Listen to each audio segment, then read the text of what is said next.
All right, welcome back, Embracing Only fans. We have someone super special to introduce you to today. I have recently become obsessed with Miss Kelly Ann Winget, and I can't wait for you to hear all about her. But Kelly, thank you so much for joining us and sharing a little bit of your wisdom with our audience here today. Thank you for having me on the show. I got an opportunity to really dive into your programming, and it's amazing the type of messaging you're bringing to everyone. Oh, awesome. Thank you. We appreciate it. So, to give everyone a little bit of a baseline on you, I'm going to read your pretty incredible bio. And I will tell everyone if you're joining us here, we are getting ready to talk about my favorite topic, which is money. And I know some of you ladies out there are wincing right now because let's face it, ladies, we do not love to talk about money. We don't love to talk about our salaries. We don't like to share that kind of information. And you have heard Archita and I say it over and over and over again. You have to get comfortable talking about money because money is what is going to set you free to live the life that you want to. And Kelly is going to show us how to maximize that or give us some tips and tricks on how to maximize that here today. So get ready. So Kelly is the founder of the Dallas-based private equity company Alternative Wealth Partners. She has over a decade of experience in the alternative investment space, sourcing creative capital for startups, oil and gas companies, manufacturing ventures, real estate, and several other emerging markets on behalf of high net worth slash income individuals. Okay.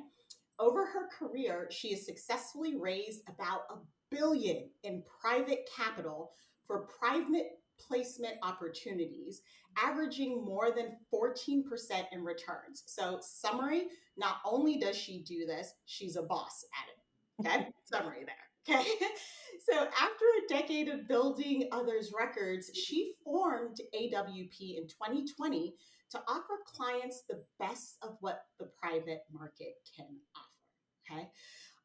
There's so much more to Kelly's background, but I'm going to stop there to give her a chance to tell us a little bit about herself.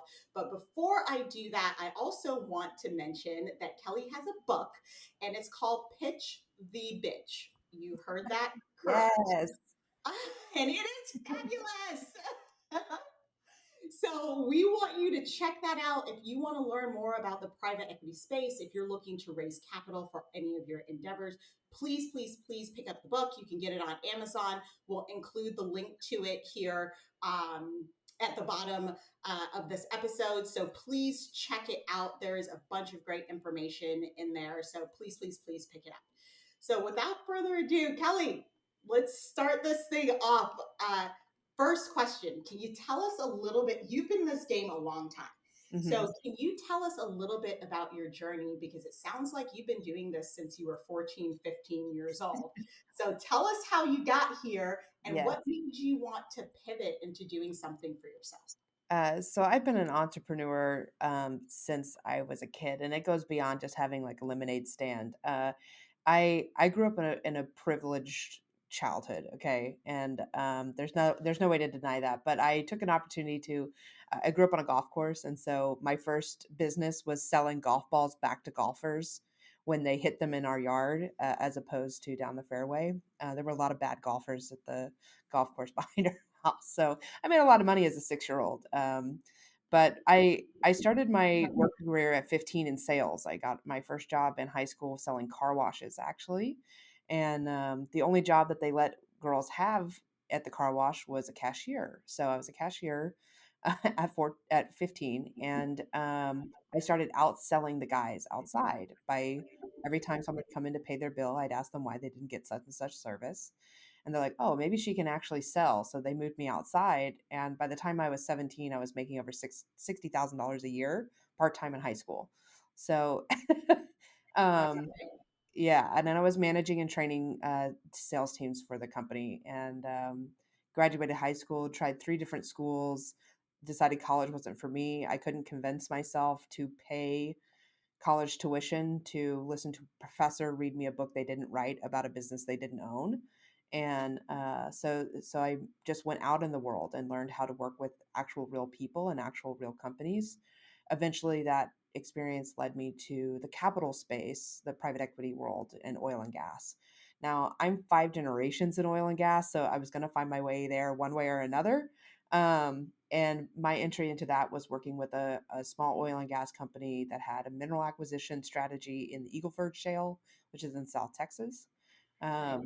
And this was back when oil prices were creeping up to $130 a barrel. And I was like, there's a lot of red flags here. Oil shouldn't be this expensive. We're overpaying for assets.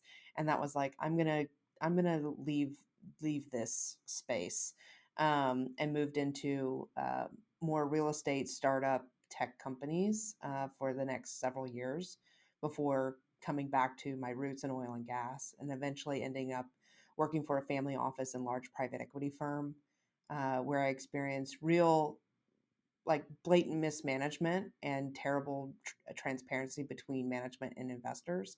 And that was my sign that I needed to do it on my own. And I launched Alternative Wealth Partners to give that transparency back to investors. Wow.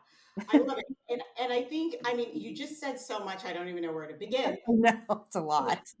I mean, let's break it down a little bit. So back when you were 14 and you're working at the gas station and or not the gas station, I'm sorry, the car wash, Mhm. and you go from there to thinking about college and you were like, you know what, I can't get behind this whole professor situation. Most people would think about that and be mortified and be terrified to not follow the traditional path and instead bet on themselves, because that's essentially what you did, is say, Mhm. you know what, I'm better off figuring it out on myself. Where did you find that courage to bet on yourself?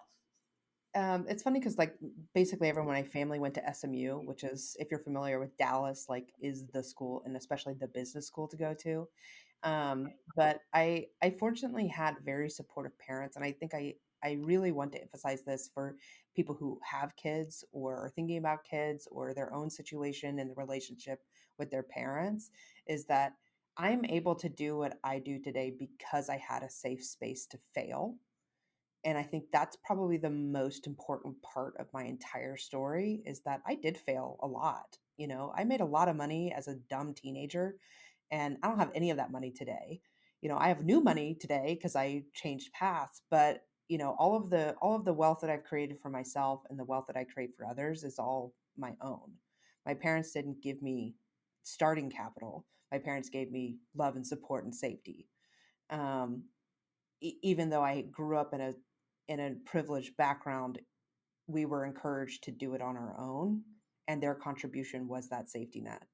And so, that's kind of the biggest piece of this. If you have a safe space to fail, whether that's with your family, your friends, community, network, whatever, you're going to have a bigger chance of success because you're able to make those mistakes without it devastating your trajectory forward.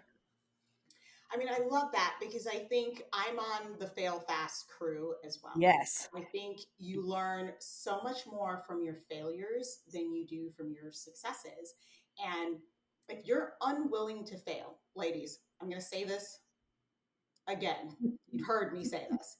If you are unwilling to fail, you are limiting what success you can achieve if you are unwilling to be bad at something first to be exceptional at it later. You have to be bad Yes. initially. Now, you did say something though. I mean, you've kind of said it a couple of times that you came from a privileged background, right? Mhm. Do you think in this private equity space or in failure, when you're thinking about failure in general, right? A lot of folks that have come up in backgrounds that weren't privileged, that everybody's struggling, maybe their parents don't know what they don't know, and so there's not really a ton of support to be had, or they're financially, there's no safety net if you mess something up because your parents just don't have it, Right. right? Like you're trying to figure this out for yourself. What about for those people, right? What kind of advice would you offer people in So that situation? the cool thing about today compared to 10 years ago or 15 years ago, or 18 years ago when I started working, was that we have so much free access to information that, there's a lot of failures and mistakes that you can avoid making because other people made them and then wrote about it. um, and wrote about it in free spaces like the internet, right? And now we can go deeper than that. Like, what if you don't have access to internet? And there's multiple of layers of this. But normal people existing in the space have this, especially in the United States, have access to information. And I think that can be the really, really powerful tool as you like start to figure out how to get out of really difficult situations. I have to kind of like constantly remind myself of the privilege that I have because, I'm trying to create access and inclusion and space for people who don't have this privilege. And so I'm really trying to communicate with other people in other communities to how do we reach your network and what kind of information do they need? What information are we lacking? And I can only do that by sharing the information I know and then having someone tell me I never knew that. Mhm. So that's what I do. I just tell everyone everything I know and hope that it gets to where it needs to go.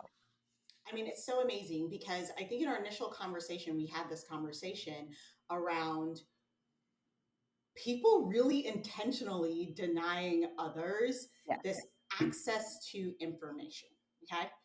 And I think there's something to be said for people like you that are willing to share the info. It's not like you're spending money, right? Mhm. Like you're just sharing information in hopes that people will pick it up and use it to enhance their lives, which is amazing. So, in terms of your company and why you decided to pivot and try to provide this information, what was your initial motivation to doing so? Like, how did you get here trying to spread the wealth? So, like the title of my book, Pitch the Bitch, there's this kind of unspoken but very clearly spoken phrase called "Don't pitch the bitch." It's from a movie in 2000 called Boiler Room, where you have a broker training a new broker, and he says, "Don't pitch the bitch. If you get a woman on the phone, just hang up. She'll call you if the stock's up. She'll call you if the stock's down. It's just not worth your time. Just don't talk to them." And Wow. this type of messaging has been around since the beginning of time, and that's kind of what the point of the book is. The book talks about it's not your fault that you don't know this information. It's on purpose, and it's been since the beginning of time, and here's all these, pop cultural, historical references of where this messaging is being ingrained into society, where we're, subconsciously always second guessing ourselves, especially as just women in general. Um, about our ability to make sound decisions regarding money, and it's on purpose, right? The reality is that we are really the purchasing power. We are the money power. We do everything associated with money in the household: budgeting, planning, meal planning, buying the groceries, paying for the school activities, making sure the mortgage is paid, all these different types of responsibilities around money, except for investing, except for estate planning, um, which is strange because we outlive our male counterparts. So, in most relationships, as heterosexual relationships, like you're going to outlive your husband. Sorry. And you need to know where that money is. And there's a lot of information out there about how women invest differently than men, and we kind of commit to investment strategies. But the reality is that we're being told that we can't do it, and we're accepting that. And it's very blatant on the financial services side of things as financial professionals being told, don't talk to the woman, don't talk to the black person, don't talk to the foreigner. And it's being said out loud, like normalized in these financial spaces. And that's why you just haven't had the information, because it's been trained out of us. Now that's changing in the last probably 3 years or so, because there are more female financial advisors. But for the most part, it's been, since, last 50, 60 years, been just don't talk to them. They don't have any money, which isn't true. Women have a lot of money, and so do black people, and so do foreigners. Yes. Oh my gosh, that's so crazy to hear that. I mean, I want to say, oh my God, I'm shocked by this. I am not. Yeah, I'm no one not. is. Right? But it's a whole nother reality to have someone who plays in the space be like, oh yeah, it's totally getting set. So you said that there was a shift recently in the last maybe 2 to 3 years. What do you think is driving that shift? I think it goes back to the access of information. Like this stuff is there's nowhere to hide anymore, right? There's still closed door deals. There's still, stuff being said in the boardroom that you're not privy to. But for the most part, like people are posting about it. People are sharing experiences online. And I think that just having the access to the information and other people's stories are making people feel not so alone when it comes to why don't I know this information or why can't I find this information. Um, and that's changed. COVID had a lot to do with that because everybody went home and all that information had to be shared with this digital space instead of just being locked up in a corporate atmosphere. It's so interesting. So let's talk about. My suspicion is most of our audience Hmm. is falling into the bucket that you just talked about, myself included. I'm ashamed to say, but my husband handles all the investments, Hmm. right? So I'm just like, here's the money, give me an update with where you put it. But for the most part, in terms of the strategy, I'm not really involved in it. And to be honest, I haven't showed much interest in being involved in it. So when you think about people like me that are capable, that have jobs, we're making decent money, and maybe we're looking to set ourselves free, right? Like maybe we're exhausted with the corporate life, and we're trying to figure out, okay, how do I set myself free from the rat race? Yeah. How would someone get started into the space, and maybe even back up before even how do you get started? What does this look like? Like, what's the benefit of getting engaged and educated in this space? How can this help us as women? So unfortunately, like money is everything. I mean, we live in a consuming consumer world, and money gives you power. Money gives you the ability of either just lifestyle freedom, getting out of bad situations, health. Like there's lots of things that are involved with just having money, whether that's enough or an abundance of it. I think there's kind of a shift in mindset of people living in abundance, but the reality is like just define what enough is for you. And then once you've reached that enough status, then what is your next level of enough, right? It's not chasing some unrealistic goal. Like if your goal is, I want to be able to know that my rent is going to be paid every month. I want to know that I'm going to be able to feed my family every month. Like that could be enough without the stress of, am I stressing to do that? And you can kind of gauge your progress when it comes to your like you have to start caring about finances this way and beyond just paying a bill. Because you can get really creative and deeply involved in how your money works, just by kind of being like accepting that it's scary but doing it anyways. um, it's a lot to say, like just be confident about money, as somebody who like deals with money all the time.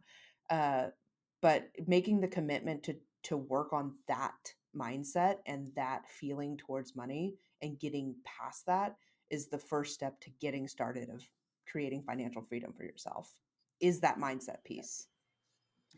You're so spot on. And I'm actually reading a book right now called Mind Your Mindset. Hmm. And literally the first chapter, I was like, oh my God, I'm in, because it really laid out like we tell ourselves stories, right? And Hmm. when we tell ourselves stories, what happens? Our actions tend to align with whatever crazy story we just told ourselves about Yes. whatever thing, right? Hmm.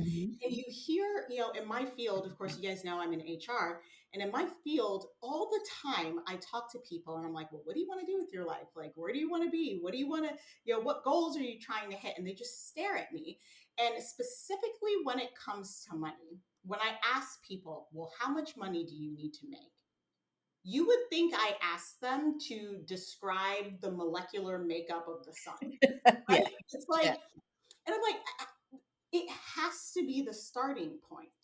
Okay. Because if you're living a life and you're doing a job and you can't pay your bills and you can't go on vacation and you can't send your kids to the schools you want to, or you can't like take a break, you cannot do anything without having the appropriate level of funds. Right. And I would go one step further to say money is just an energy exchange, right? Yes.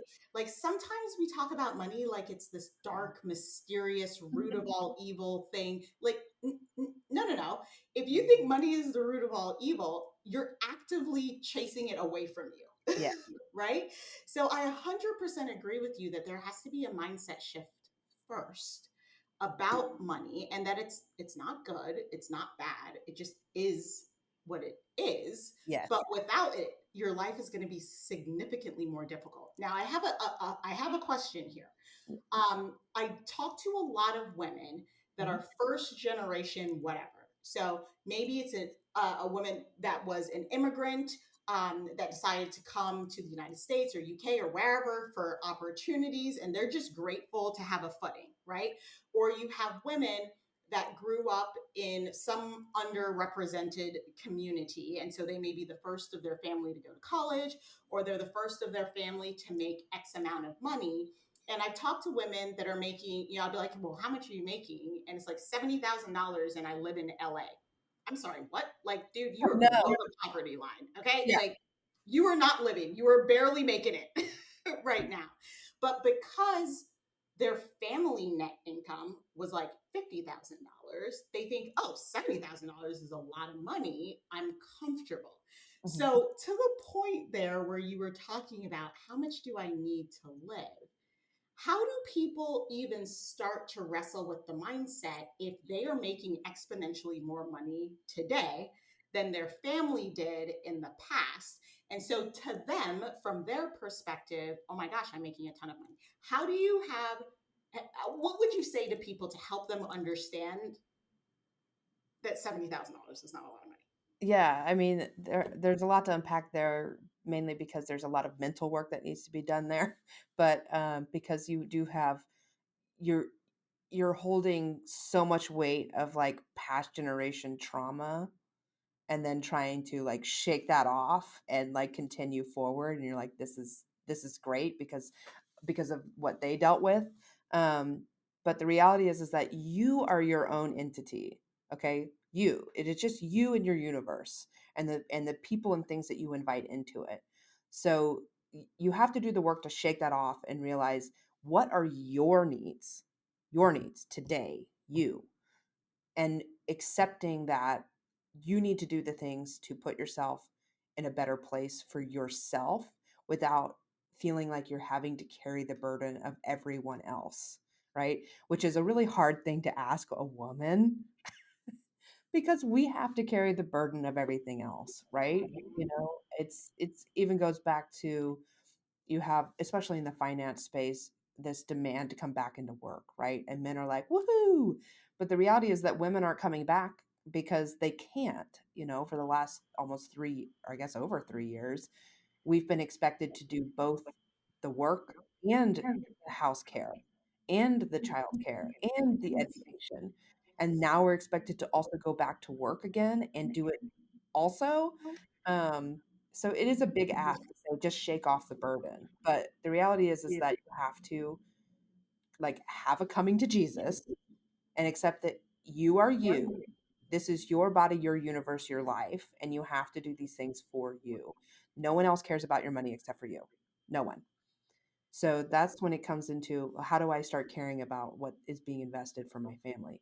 Because it's yours. That's why. Like you need to care because it's yours. Do not put that off on somebody else because that's the same thing that people are doing to you. They're putting off other responsibilities on you. And this is the most important thing you can do for yourself is make sure that you are taken care of at the end of the day. So spot on. And this is, for the record, ladies, this is not to say don't trust your spouse. Yeah. Trust your spouse, right? This is not what we're saying. We're not saying safeguard yourself because your spouse is not going to take care of you. But we need to own, we need to have some responsibility in this area of our lives as well. Because to Kelly's point, our life expectancy is Mhm. longer than our spouses typically, Yeah. right? Now it's different, of course, if you're in a same-sex marriage, then maybe Yeah. everybody's gonna live, it's Yeah. fine, Yeah. right? But you still should have some ownership in this space. Okay, so let's shift gears a little bit. So Kelly, you as a female and yeah, as a lesbian, you identify as a lesbian, you tend to be an only in Mhm. these private equity spaces. Yeah. So talk to me a little bit about your experience being an only in these spaces and how you navigated it to be still so confident, so energetic, so welcoming and inclusive of other people, because I can't imagine that your journey was easy. No, I mean, I had to deal with a lot of dismissive language and behavior from male leadership. I do have the fortunate benefit of looking like old white men's granddaughters. So I don't get a whole lot of like super negative interactions with them. They're not mean to me, really. The way they say no is not like a big fu like they would somebody else. But um, I get to kind of exist sneakily around these very male old atmospheres, old boys clubs type events and things, um, because I blend in, right? And Mm. for me, up until recently, I never talked about my personal life, so no one ever knew that I was gay. It just wasn't something that I brought up. I would just kind of have to laugh off when people are like, "Oh, you need to meet my son." I'm like, "Yeah, that sounds great. I probably have more money than him, but okay." Um, uh, brushing off those types of comments or like, "Where's your husband?" or these types of things. And for me, like it's an unnecessary part of my conversation when it comes to money. My belief is that all money is green, so I don't like care. But until recently, I'm engaged. I'm getting married in June. I Congrats. thank you. I met a partner where I was like, I am so in love with this person that I'm no longer going to remove them from this part of my life, right? So I talk about the fact that I have a fiance. I talk about the fact that she is a she. I talk about the fact that, I'm going to have bonus kids and, these types of things because they're normal conversations that are happening at these like investor dinners and like networking events, to talk about your family and stuff. And before I never did that. And now I do. And people, it would have been a different experience probably 5 or 10 years ago doing that. But now because we've created the uncomfortable situation for most people who are derogatory in that way, they aren't openly derogatory anymore because they know like somebody's watching, which is a good thing. People should be held responsible and made uncomfortable because they've made it uncomfortable for us for decades, millennia, right? So I just talk about it the same way they do their partners, and I think that doesn't allow them the time to react necessarily, and I try to create those safe spaces for other people so that if they see me talking about it, they have the confidence to also talk about their differences. Um, there's somebody that I love and adore. Her name is Ashley Brundage, and she runs the Empowering Differences program. And it's a leadership program about embracing the things that make you different to make you a better leader. So whether you're older or younger, gay, transsexual, like doesn't matter, right? So these types of things make you a better leader because you're accepting them and embracing them and creating new safe spaces for other people. I love that message because I think even if you don't, here's what I want to say. Even if you're not directly managing people, everybody leads from the level or the seat that they are in. Everybody is leading. Whether you're intending to or not, you are, right? And I think absolutely, especially if you're in areas that need innovation, I think being comfortable with your complete self and being like, yep, this is who I am. These are my superpowers. Knowing exactly what you bring to the table is such an act of rebellion, right? To be comfortable with yourselves and bring your whole self to the table, that it fosters innovation because you're comfortable in just being you. And so you're spending time thinking about the problems you want to solve instead of spending time trying to figure out how to fit into the space, how to filter yourself, how to control this, that, and the other so that you're perceived a particular way. Like your brain is spending time on the problem instead of filtering yourself. So I think Right. that's such an important message. But I have to ask you this. So Now you own your own company, so you're Mhm. having investor meetings and you can share this part of your life. Would it have been different if you were still working for somebody else? You were still working in a firm. Would you have felt as comfortable to share this portion of your life? So, it was interesting because the firm that I was at before I went out on my own was the first time that I felt supported in that way, where I could talk about it with the leadership there. So there were good aspects of the company, I just didn't think they were very good managers, and so, there was definitely a disconnect just from, like, a classist level of, like, understanding that they're billionaires and their clients are multimillionaires, and maybe the transition of information is unimportant to you as a billionaire, but it's important to somebody who's a millionaire, and, they brought me in to bridge that like, translation gap, and I just was like it just felt really gross. But, in other ways, they were supportive.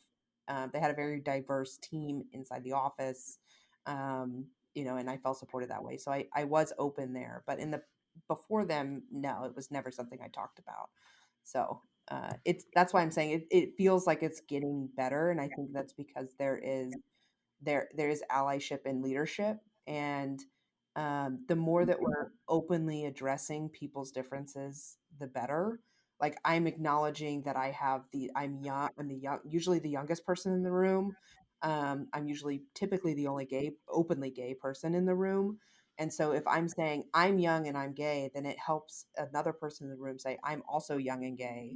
Or if I acknowledge somebody like I recognize that you are black and you have differences than me, then it allows them to own that themselves instead of trying to hide it to like make everyone else comfortable in the room. Or if I've done several panels with people that are transgendered, and being able to just use the right pronoun for them in front of people who would misgender them makes them more confident standing up and saying that's who I am. And I force the other person to accept that about them.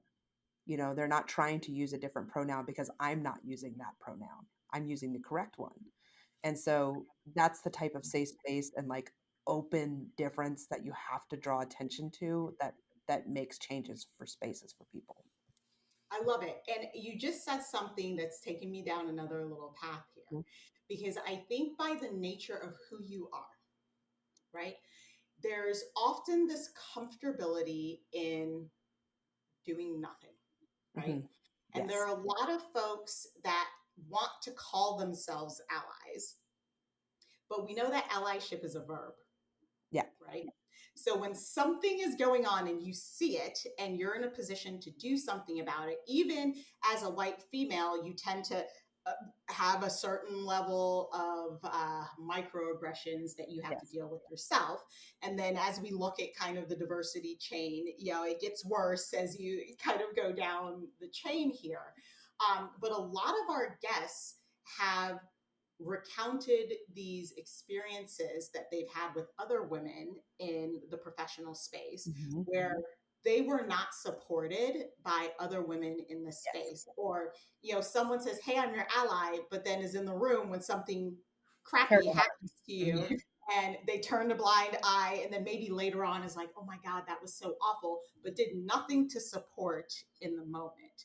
What do you say to those women who want to be allies but are taking no action? Yeah, it's hard because we still live in fear. We've done all this work to get where we are now, and like just the smallest little tug at the string could make it all unravel. And if you watch any of the other stuff that I do, and continue to watch what we're working on in the future, you'll notice that our focus in the projects that we work on, is about advancing Black women specifically, because we feel like, one, they're the strongest of us all. And so, we're giving them platforms to be more vocal about their needs, and having access to resources that benefit everyone. Because the cool thing about accessibility is that if you make things more accessible, it only helps everyone. Like, I have a friend and colleague, they own an accessibility consultancy, and that's kind of a huge part of their presentation. You put a ramp on the side of the road on a curb, it makes it easier for everyone to get over that curb. everyone. No one doesn't benefit from a ramp on a curb. And I feel that way in every aspect of accessibility. If you make it easier for the people that are struggling the most, everyone benefits. And so you have, like us white women, okay, especially white wealthy white women, have the sole responsibility to make this better for everyone. We're going to inherit an entirely obscene amount of money, and it has to start changing hands. Um, you have to own the confidence. You have to stand up for your counterparts in the world, no matter who they are. If you see something that you don't agree with, you need to say something, or leave with that person and support them to be out of the situation. There's not really a magic wand you can like put over somebody to make them a better ally, but calling them out on the fact that they're not being an ally by being quiet, you know they can either accept that they need to do better, or they're just not an ally, and that's okay. You just don't need them in your space anymore until they become one.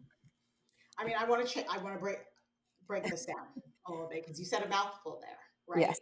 So, in terms of what you are doing personally, it sounds like you have a focus on Black women. How Mhm. did you get to that focus? And before you answer that question, I 100% agree with the accessibility thought train.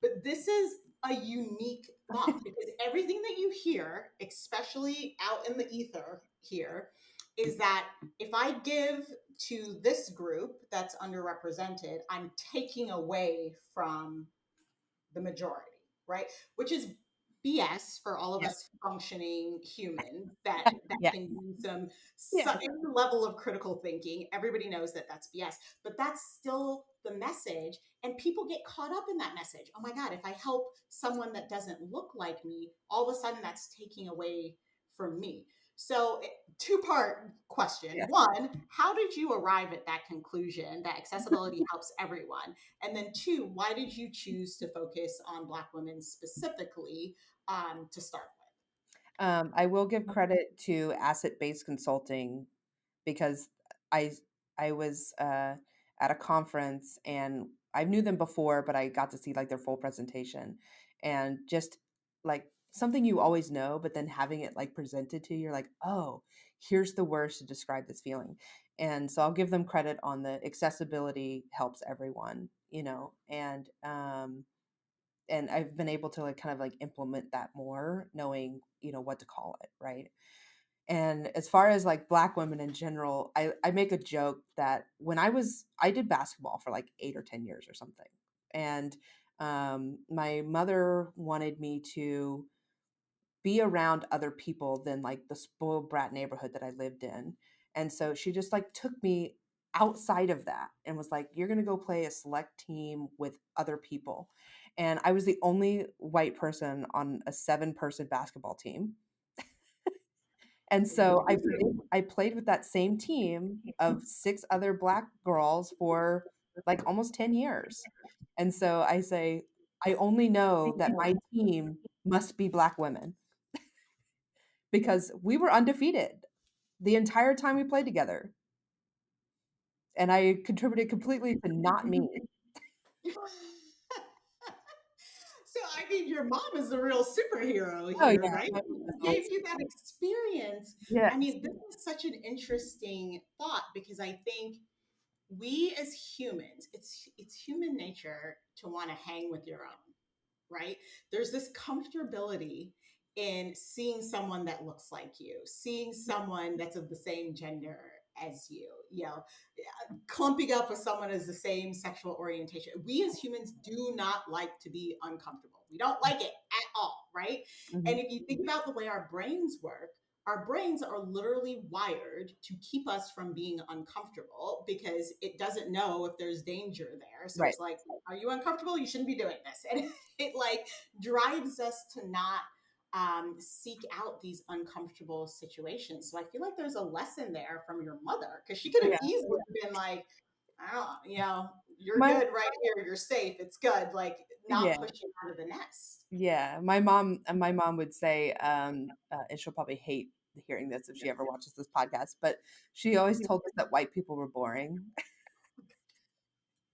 So, uh, like, we just have to accept that and laugh about it because we are ridiculous people, and that's why we have, like, "This is some white people shit," you know? It's real, you know? And I think that she'd never wanted any of us, I have 2 siblings, to be surprised by the world. She knew that we would eventually go out into the universe and meet people that didn't look like us, Mm. and she didn't want us to be surprised by that. And I think that that was the biggest part 'cause, none of us we're not reactionary to the world as far as, like, meeting people that have different backgrounds or different skin colors or different religions or any of it, it's just interesting to us, and we want to know more. Um, and if it is intriguing in a certain way, then, like, we incorporate it into our life, and surround ourselves by those people. And I think that normalizing that it goes back to, creating a safe space for failure is also, forcing us to accept that the world is a different place. I mean, I love that so much, Kelly. I don't even know where to begin because I think all of us can learn from that. So, whether you've grown up in a predominantly Black community and it's uncomfortable to be in a predominantly white space or a predominantly Hispanic space or whatever, we all can learn something from each other. And I think the power in us as humans, if we choose to recognize it, is we're all bringing some unique talents and experiences to the table. And if we could only get out of our own way to start to leverage each other's strengths, what an Mhm. amazing world this would I be. know. I think it's coming. If you've ever met a Gen Z, one, it's sometimes terrible, but also they are the most unbothered generation. Like, they Yes. will look you right in the face and tell you to jump off a cliff. Um, and I think that the younger generations that are coming up are just not gonna put up with it. Um, they're gonna be very loud, very vocal, and unbothered by what used to be the status quo, which is a good thing. It is a good thing. I'm here for all of it. And you're right, Yeah. there's some pros and cons, especially in the HR space to the Gen Zers. But in general, they are bringing the heat, and I think the world is going to benefit They'll come from into all. your office as HR and ask for $500,000 salary with, 2 seconds of experience. Kelly, you have no idea. You have no idea. It's like, I'm sorry, what? But I will tell you, I had this conversation with a woman that I work with, a woman that I work with, and I'm removing names to Mhm, spare, the innocent here. But we were talking about career progression, and she had just gotten this elevated promotion, and she came to the table and she's like, like I took a look at the salary range, and I feel like it should be double this. And I was like, okay, let's have a conversation. How did you get there, right? And needless to say, she was not correct in it. mhm. But what I loved about that conversation is this is the first. I've been in HR for a long time, and it's the first time I did not have to convince a woman to negotiate for her worth Yeah. when you're talking about promotion. Like she came like, hey, like I don't know if this is right. Like I feel like I deserve more, but even though the methodology that she was using was not correct or good or Mhm. had any idea of what it should be, I was so proud of her Mhm. for challenging the status quo. Because Yes. I'm telling you, this gender pay gap is not going to fix itself, No, right? it's Like getting worse, getting actually. worse. It is getting worse. It is getting worse. And it still befuddles me. Mhm. It's like that's strong of a word. Yeah. Why women will not take matters into their own hands. It's not going to fix itself. Look at the decades of data that we have. Every year, it's the same thing. Hello, ladies, it's us. Yes. Start asking for more. And if Yes. people don't want to give you more, then go find another company that will, or for the Yes. love of God, reach out to Kelly and figure out how to do something for yourself, right? Yes. Do Yes. something. Do something. No one is going to improve your life Yeah. but you. Yeah. You have to take action. It's the only piece of advice that I can give anyone is just take action and fail fast. Like, that's it. The fail fast, I love. What a great Yes. message. Okay, so Kelly, as we're coming up on time here, two questions. Mhm. One, if you had to go back and talk to little Kelly, what would you tell her? I'd probably tell her that you're not going to be a rock star in the sense that you think you are, Mhm. uh, because I played drums, and so I thought I was going to be a rock star, um, and uh, and it's okay, but I think maybe trust your instincts because there were some times where I should have trusted my gut that I did not, and it set me back. I love that. Trust your instincts. Go with your gut's never wrong. It's never wrong. Never. We just learn to listen to it over Yes, time. Hmm. yes. And okay, so let me ask you this: what do you love most about yourself? What you've accomplished? What do you love most? Um, I think I'm I think I'm grateful for my confidence. I think that being able to go out into the world every day and be like, I do know what I'm doing. It took a long time to get here, but I get to wake up every day knowing that I know what I'm doing. Hmm. I love it. And in terms of success, so you're on an amazing journey. You're helping so many people.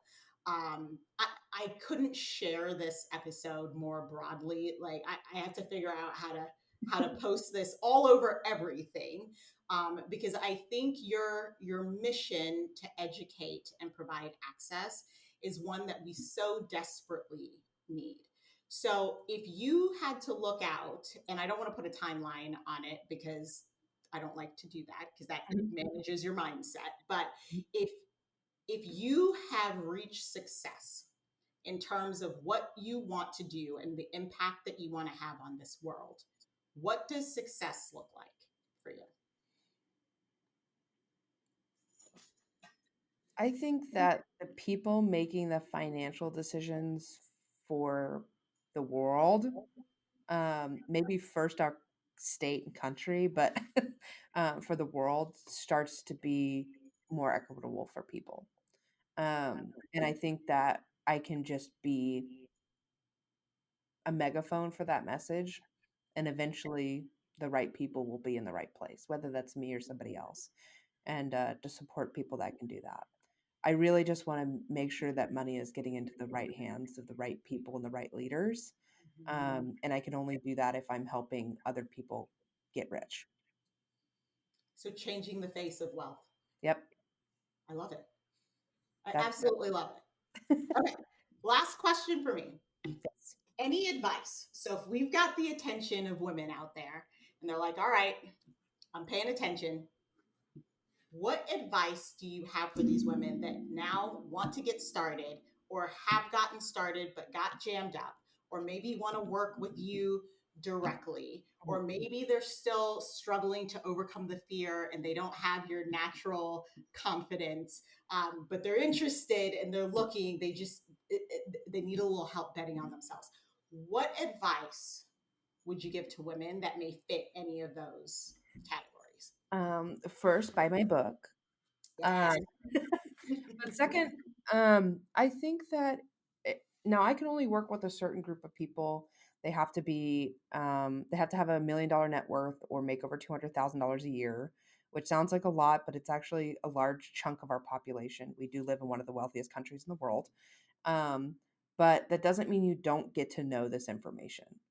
So if you want to have a conversation about what it looks like when we're talking about wealth planning, wealth creation, what that looks like as part of your financial team, I'd love to talk to anybody no matter what their financial status is.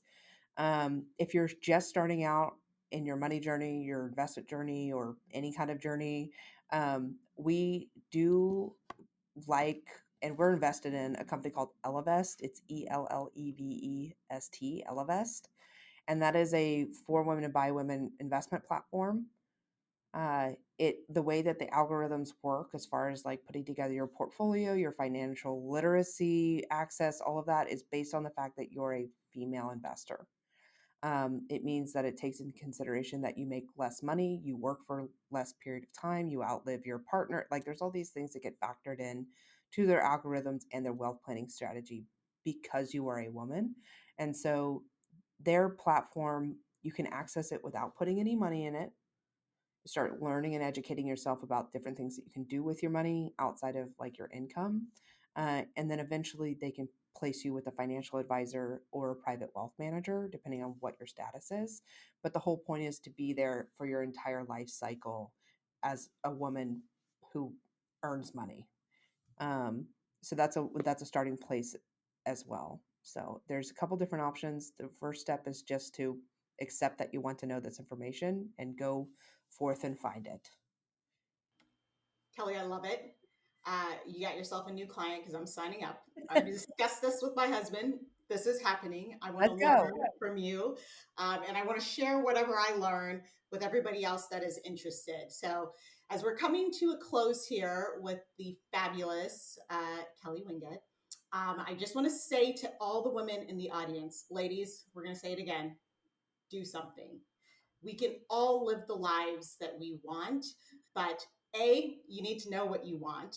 B, you need to find the courage to go after what you want. And Yes. C, even if the tribe that you're surrounded with today does not support you, the people you need to help you on your journey will find you the minute you decide to go on this journey. So just do it. Do it afraid. Okay. Kelly, thank you so much for spending time with us. You guys go pick up her book, check her out on Instagram or LinkedIn. Go check out Elevest. Do something for yourself today. Invest in yourself. Join the Kelly tribe here. We're going to change the face of wealth, Yes. one female at a time. Yes. Yes. Yes. Amazing. So, thank you guys as always. Take care of yourselves and take care of each other.